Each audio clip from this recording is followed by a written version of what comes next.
Hey,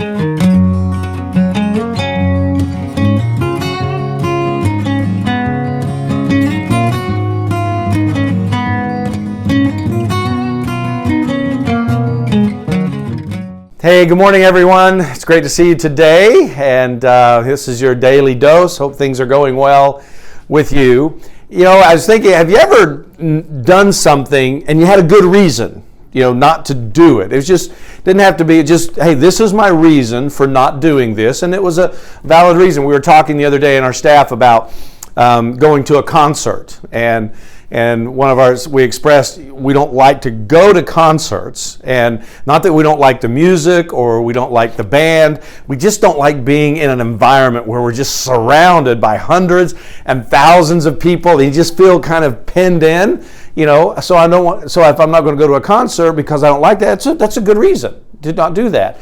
I was thinking about when we raise our kids. You can, at times, you have to, discipline your kids, or you have to put some boundaries on your children because of their behavior, and it may be a corrective discipline or a corrective boundary. And when you don't like doing that, it's not something you enjoy as far as correcting or disciplining your children, but you're doing it for a good reason, and maybe you want to teach responsibility or to do these things.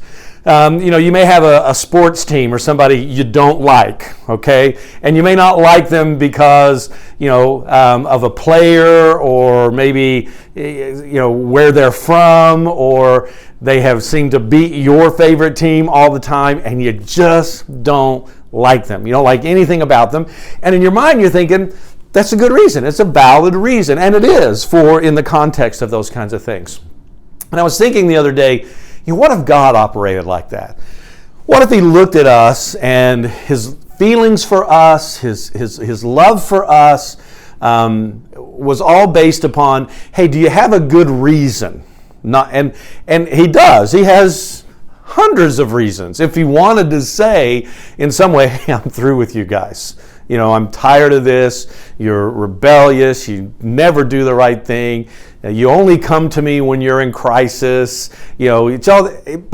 And so then I was reminded of the passage in Romans where it said, Christ died in verse 6 of chapter 5 for us at one time when we were helpless and sinful. And in verse 7, no one is really willing to die for an honest person. What he means by that, like a good person. That I can't think of a reason that I should have anything against this person, though someone might die willingly for a truly good person. But listen to this in verse 8. But God showed how much He loved us by having Christ die for us even when we were sinful. And when I read that passage, I'm thinking, God had every reason in the world other than His deep and abiding love for us to say, I've got a good reason to turn my back. I've got a good reason not to go to the absolute limit for the salvation and the redemption of these people. He wouldn't have to make up a reason. We've given Him plenty of reasons, but that's not who He is, nor is that His love for us.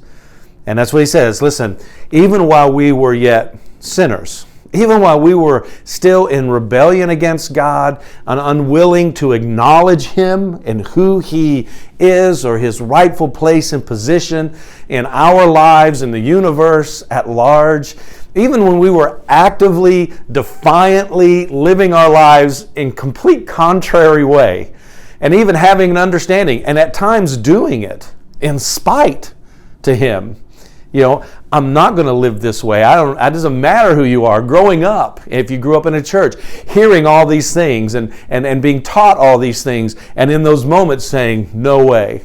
I'm going to live it my own way, and you're just going to have to deal with it. And God continued to pursue and to extend Himself to you. Even though you read it and you think about it, man, He had reasons.